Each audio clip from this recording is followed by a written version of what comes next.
Ok, donc bonjour à tous. Je m'appelle Delphine Desor. Je travaille pour la société Adinsoft, qui est éditeur du logiciel statistique XLStat. Je travaille en tant qu'ingénieur de recherche et je contribue au développement de nouvelles solutions statistiques. Et aujourd'hui, je vous présente l'une d'entre elles, qui est l'analyse statistique au moyen de réseaux bayésiens. Et j'ai choisi de l'appliquer sur des données issues d'enquêtes de satisfaction client. Ma présentation est découpée en 3 parties. La première sera dédiée aux techniques classiques en analyse de données issues des techniques de satisfaction client, terme que nous abrégerons par la suite par les initiales CS pour Consumer Satisfaction. Alors dans cette partie, on fera un bref rappel sur les enquêtes et les données qui en découlent. Et je comparerai toujours dans cette partie 2 méthodes sur un jeu de données spécifique. Dans la deuxième partie, je vais introduire les réseaux bayésiens, je vous expliquerai leur fonctionnement et les bases de la théorie. Enfin, dans la troisième partie, je modéliserai un jeu de données spécifique avec un réseau bayésien. Alors, ma première partie a pour but de définir les différents concepts introduits dans cette présentation et de répondre aux questions quelles sont ces techniques utilisées en analyse de données issues des enquêtes CS, à quoi ressemblent ces données. Ici, je vous présente sur l'écran un exemple d'enquête de satisfaction client que j'ai pris sur Internet. Celui-ci est décomposé en plusieurs sections qui portent à chaque fois sur une thématique précise. Ici, on va avoir l'accueil téléphonique, le service commercial ou les produits. Ces thématiques sont évaluées soit sous forme de questions à choix, soit sous forme de questions ouvertes, comme dans la section 10, où le client est libre de sa réponse. Donc, une enquête, en fait, c'est un moyen de récolter plein d'informations. Là, il prend la forme d'un tableau, mais il existe des applications Internet ou smartphone qui proposent des templates d'enquête ou plus personnalisées. Alors, cette enquête-là, elle a été créée pour évaluer une société, mais globalement, cet outil sert beaucoup dans le domaine du marketing pour évaluer de nouveaux produits sur le marché ou pour mesurer le succès d'une marque ou encore celui du service client. L'intérêt d'une enquête est de permettre a posteriori d'améliorer les produits, les services ou d'adapter la communication ou encore de créer un nouveau service pour ne citer que quelques exemples. Alors, dans la suite de notre exposé, on va considérer les données issues des enquêtes composées uniquement de questions à choix, pas de questions ouvertes, dont plusieurs thématiques seront évaluées et seront retranscrites sous forme de variables. Les réponses, elles, seront données selon une échelle d'évaluation. Voici ici un exemple d'un jeu de données issu de résultats d'enquête CS. Ce jeu vient de l'une des bases de données Kaggle sur la satisfaction des usagers du transport aérien. J'ai pris un échantillon de cette base qui est composé de 4204 avis clients résumés en 8 variables. C'est notre jeu de données spécifique qui sera utilisé dans la suite de l'exposé. Ce tableau en dessous vous donne une illustration de cette base. Les colonnes correspondent aux variables et les lignes aux avis clients. Dans la première colonne, on retrouve notre variable d'intérêt, la variable CS, qui prend les valeurs neutral or dissatisfied pour avis neutre ou insatisfait, ou la valeur satisfied pour avis satisfait. Donc, c'est cette variable que nous allons chercher à modéliser en fonction des autres variables. Alors, celles-ci sont toutes en lien avec l'usage du transport aérien, comme plane, en fait, qui mesure le ressenti sur l'aspect global de l'avion. Ça peut être en rapport avec sa propreté, son confort. La variable online services correspond au service en ligne. La variable onboard services correspond au service à bord. La variable airport terminal mesure tout le ressenti sur l'aspect en lien avec l'aérogare. Puis les variables in-flight et out-flight mesurent respectivement le ressenti de l'usager pendant la durée du vol et celui avant le voyage. Alors, vous voyez que toutes ces variables sont notées par l'usager de 0 à 5 ou de 1 à 5. La note 0, en fait, va contribuer à un avis négatif, alors que la note 5, elle, aura une connotation plutôt positive. Enfin, tout à droite, vous avez la variable delay, pour retard, qui est une variable quantitative. Elle mesure le retard en minutes du vol du client. Et ces valeurs, là, on ne le voit pas, mais varient de 0 à 700. Alors, toutes ces variables sont plus ou moins dépendantes les unes des autres. Par exemple, la variable service en ligne va avoir aucun lien avec la variable retard, alors qu'au contraire, la var retard va avoir un lien avec, par exemple, la variable in-flight qui, je le rappelle, mesure le ressenti général du client sur le vol. Alors, comment analyser ce genre de données? Comment en tirer toute l'information nécessaire? Ici, je vous dresse une liste non exhaustive des techniques couramment utilisées. Je l'ai faite en fonction des articles trouvés dans la littérature. Donc, on y retrouve les descriptions statistiques, les régressions linéaires, non linéaires, les modèles structurels et les modèles informatifs. Alors évidemment, on ne fait pas les mêmes choses avec telle ou telle méthode. Certaines vont permettre de décrire les relations de dépendance entre les variables, d'autres vont permettre de prédire les variables ou encore de faire des études de scénario. Alors je vous propose dans la suite de faire un comparatif de deux méthodes sur l'échantillon de données Kaggle. Je choisis une méthode en régression linéaire et une méthode d'équation structurelle. La méthodologie est la suivante. Au vu de la composition des données, je choisis la régression logistique car la variable prédite est binaire et le modèle d'équation structurelle PLS-PLN car les échelles des variables observées sont comparables. Oui, on pourra partager le fichier à la fin. Je fais une parenthèse, excusez-moi, je vois un message sur le chat.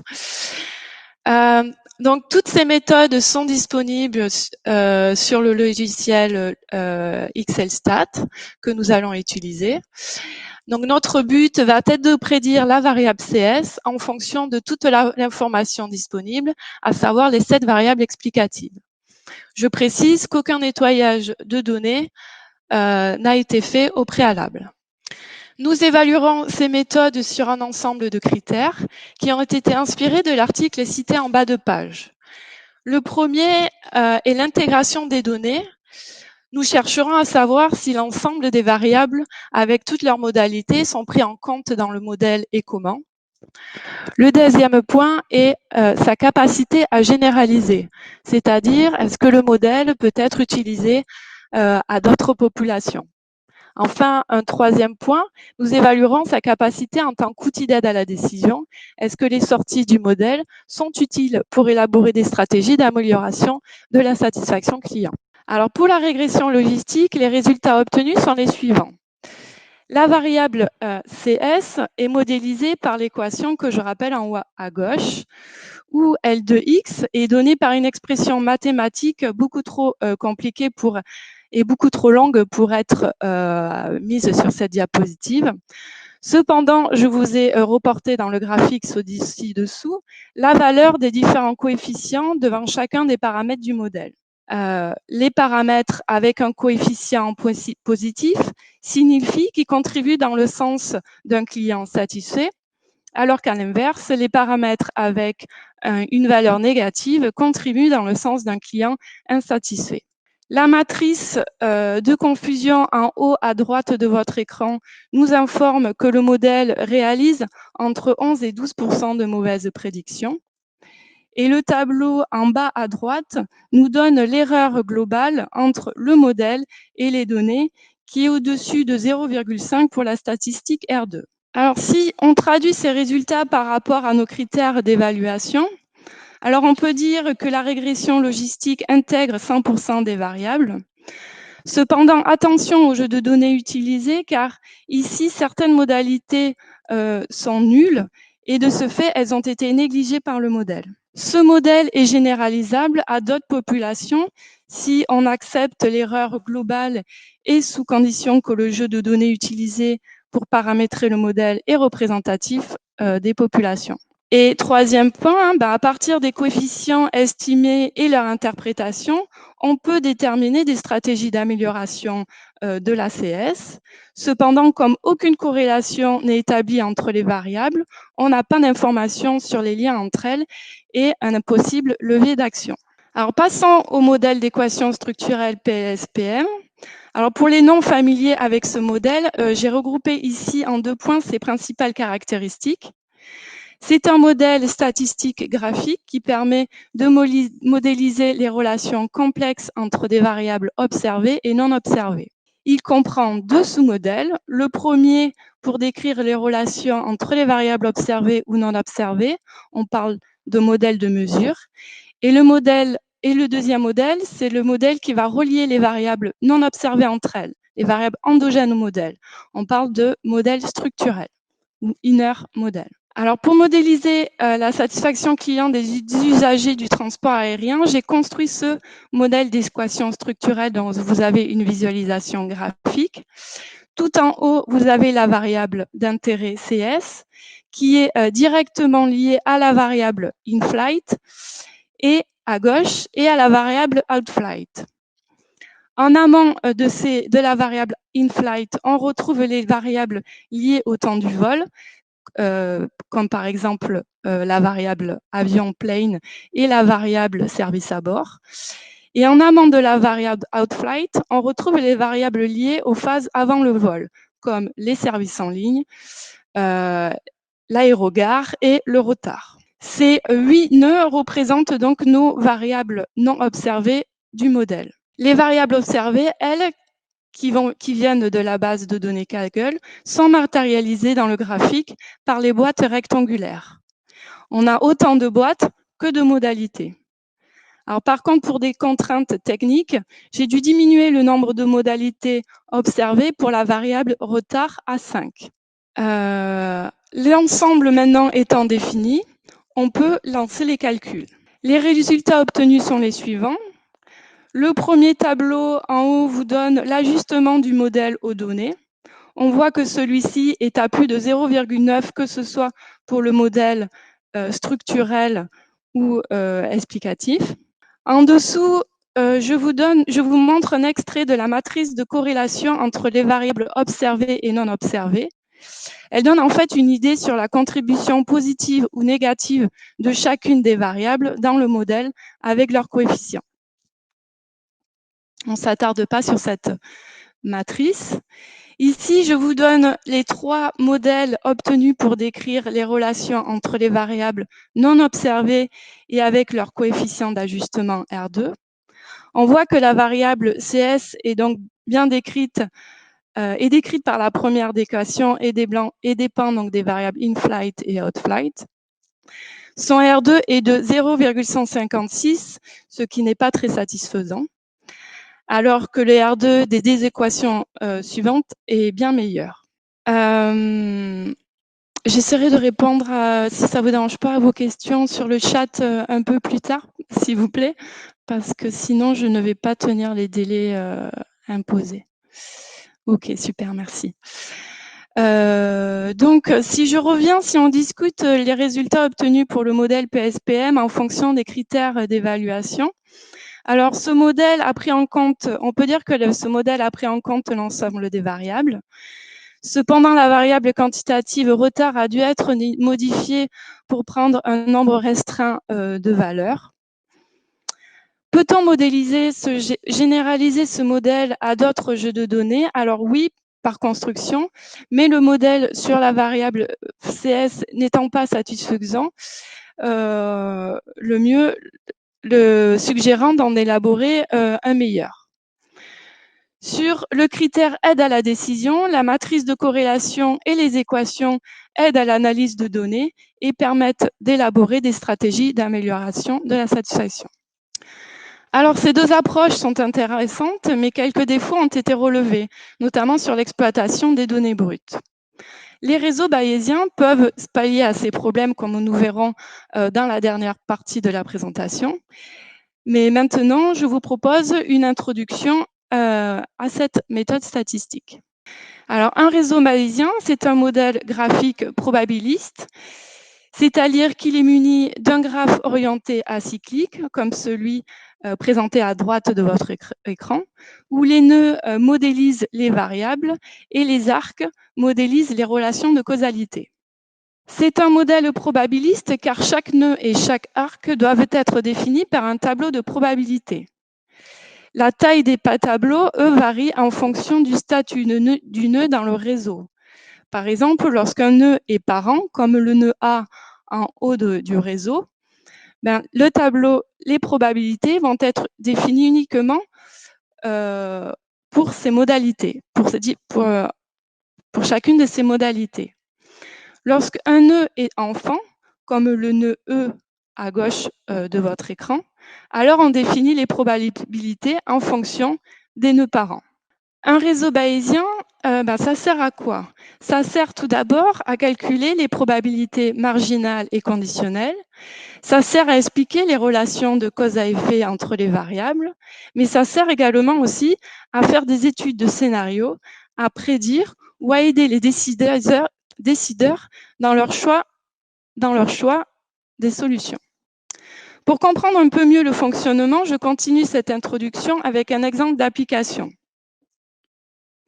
Je réutilise le jeu de données présenté dans la partie précédente, mais je considère que les 10 lignes et 5 colonnes pour simplifier les calculs. À la vue de ces données, une question intéressante à laquelle on souhaiterait répondre est, par exemple, quelle est la probabilité qu'un client soit satisfait, même si son expérience en ligne s'est mal passée? Autrement dit, on veut calculer la probabilité que la variable CS égale à la modalité satisfait, sachant que la variable service en ligne est égale à la note 1. Pour ce faire, on réarrange les données selon la variable service en ligne et on obtient ce tableau. On lit immédiatement qu'il n'y a aucune ligne qui correspond à la fois à la modalité satisfait et 1. On en déduit donc que la probabilité est nulle. De la même façon, on peut déduire les probabilités conditionnelles de ces deux variables pour l'ensemble de leurs modalités et en déduire ce tableau final. Finalement, l'équation appliquée est le rapport entre le nombre de lignes alliant les deux modalités sur le nombre de lignes avec la modalité 1 de la variable service en ligne. Faisons un autre exercice, toujours avec ces deux variables. Maintenant, on veut calculer la probabilité qu'un service en ligne mal noté soit d'un client satisfait. Alors là, on va réarranger les données en fonction de la variable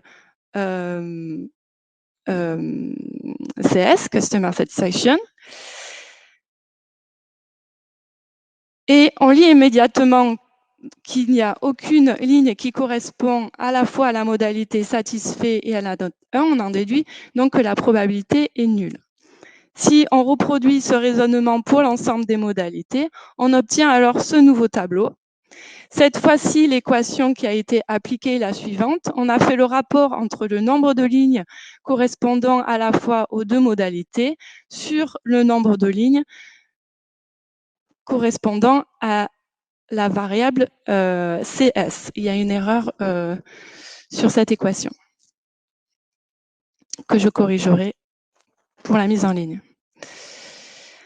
D'un point de vue plus théorique, c'est bloqué. Ouais.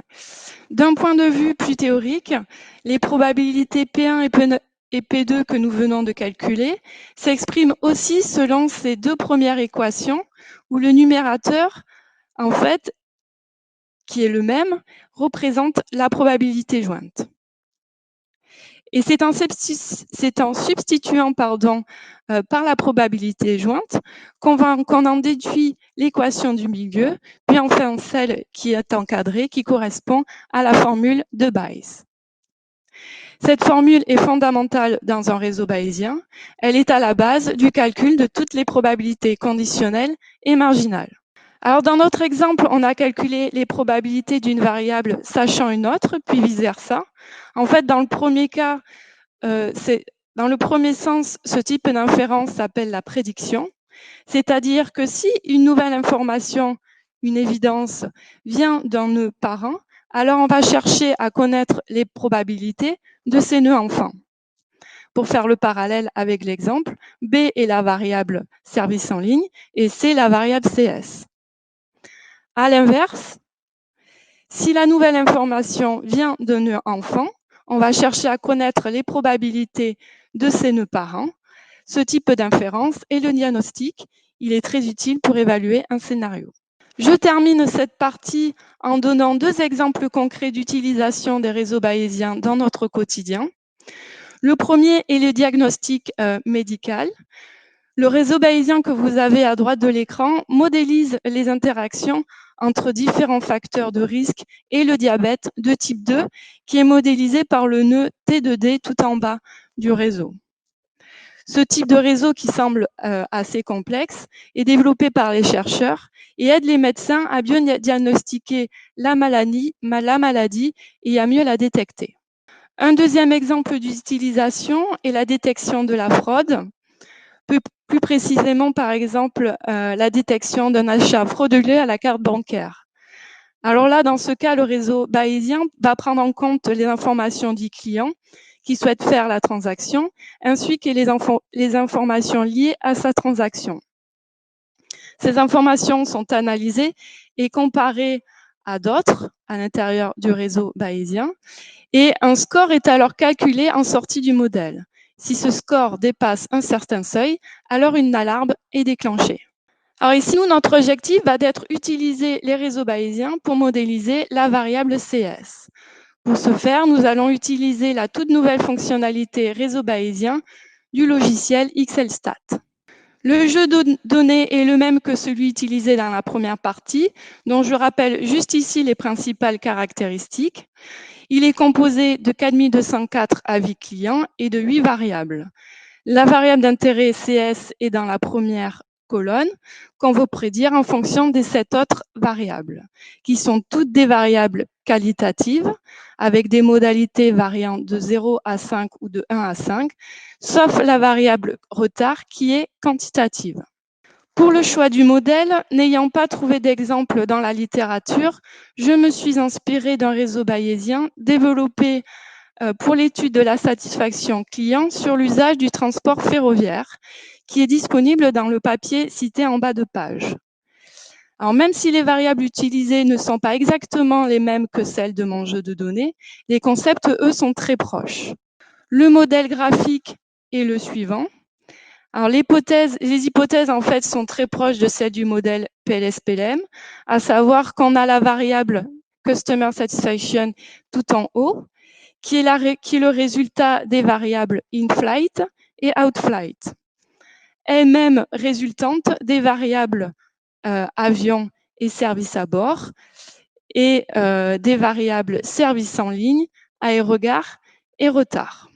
Alors, à noter que ce réseau a été créé à l'aide des 4 boutons fournis par l'application réseau bayésien de XLStat. Les 2 boutons suivants vont servir à définir les tableaux de probabilité et le bouton Play, ici, va permettre de lancer les calculs. Alors, dans mon cas, comme je dispose d'un jeu de données, j'ai utilisé l'option d'apprentissage automatique disponible avec le 5e bouton, qui permet de calculer en un clic l'ensemble des tableaux de probabilité. Voici ici un extrait d'un tableau de probabilité calculé avec l'option d'apprentissage automatique pour la variable CS. Lorsque les cellules sont vides, comme ici, cela veut dire que les ensembles des modalités de la ligne n'ont pas été rencontrés dans le jeu de données. Libre alors à l'utilisateur de définir les valeurs manquantes, s'il dispose de l'information, ou de cocher l'option estimation des données manquantes par la moyenne, comme j'en ai fait le choix lors des calculs du réseau bayésien. Voici ici les résultats obtenus pour le réseau bayésien dessiné. Je présente ici les probabilités marginales sous forme de pourcentage et pour les 8 variables. Les différentes couleurs correspondent aux différentes modalités. Et pour la variable retard, toutes les modalités n'ont pas été affichées ici car il m'a discrétisé ces valeurs en 24 intervalles d'où mon impossibilité de le montrer à cet écran. Donc ce graphique est quand même très parlant puisqu'il montre clairement la distribution des données sur chacune des variables. On voit par exemple que la population analysée est composée à moitié de personnes satisfaites et de personnes insatisfaites ou voire sans avis. Ici, je vous présente un autre résultat qui porte sur des probabilités conditionnelles entre deux variables. En gros, elles décrivent quantitativement les arcs du réseau bayésien dessinés. Elles permettent de mieux visualiser la dépendance entre deux variables. Par exemple, le graphique de droite nous apprend que les clients satisfaits évaluent majoritairement la variable outflight avec les notes 1 et 2, alors que les personnes insatisfaites ou sans avis évaluent cette même variable avec les notes 5, 4, 3, voire 0. Sans doute, le 0 vient des personnes sans avis. Si on interprète ces résultats par rapport à nos critères d'évaluation de la partie 1, on peut dire que cette méthode modélise l'intégralité des variables. De par sa construction et sous l'hypothèse que les relations de causalité sont parfaitement modélisées, alors oui, ce modèle est généralisable à d'autres populations.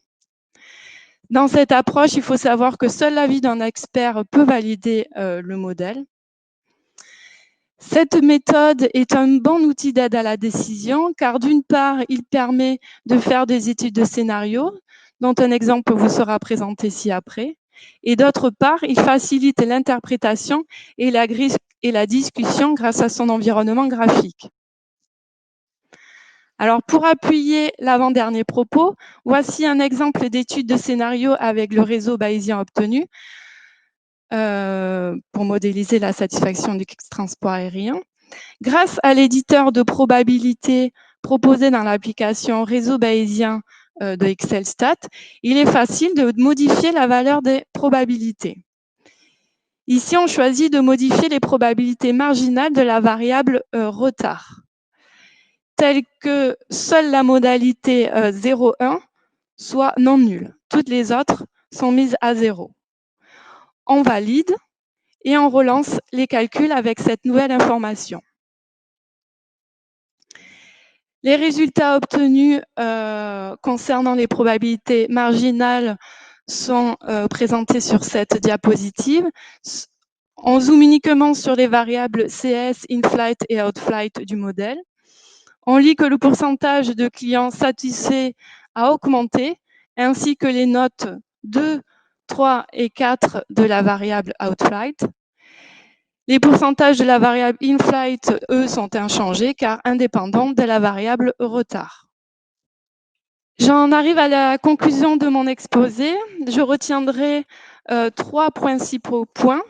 Le premier est que les données issues d'enquête satisfaction client peuvent constituer d'importantes bases de données riches d'informations. Il existe un panel de méthodes statistiques pour les analyser. Cependant, on a vu ici, sur un même jeu de données, qu'elles étaient plus ou moins adaptées. Les réseaux bayésiens sont très bien adaptés, d'autant plus qu'ils sont faciles à utiliser avec ExcelStat, car on n'a pas de ligne de commande comme on peut avoir sous R. Ils sont faciles à interpréter, car il n'y a pas d'équation mathématique, mais que du raisonnement basé sur des probabilités. Enfin, son environnement graphique et ses bases statistiques offrent d'autres qualités à cette méthode, notamment un bon outil de visualisation et d'aide à la décision.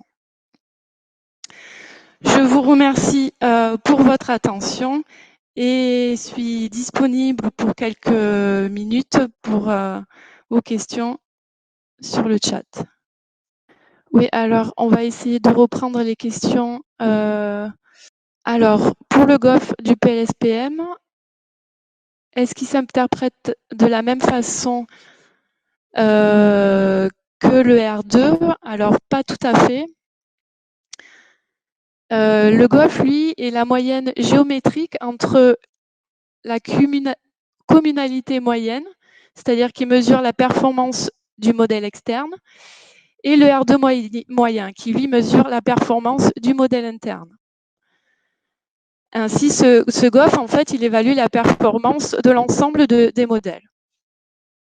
Peut-on calculer une valeur de contribution à la CS pour chaque variable? Là, je vais revenir sur cette question parce que je ne la comprends pas. Est-ce que c'est une question en rapport avec les indices de satisfaction que l'on peut trouver dans la littérature? Alors, dans quel module IDEXCELStat se trouve cette fonctionnalité? C'est dans le module réseau bayésien et dans la licence marketing ou life science. Cette méthode est-elle applicable avec beaucoup de variables explicatives?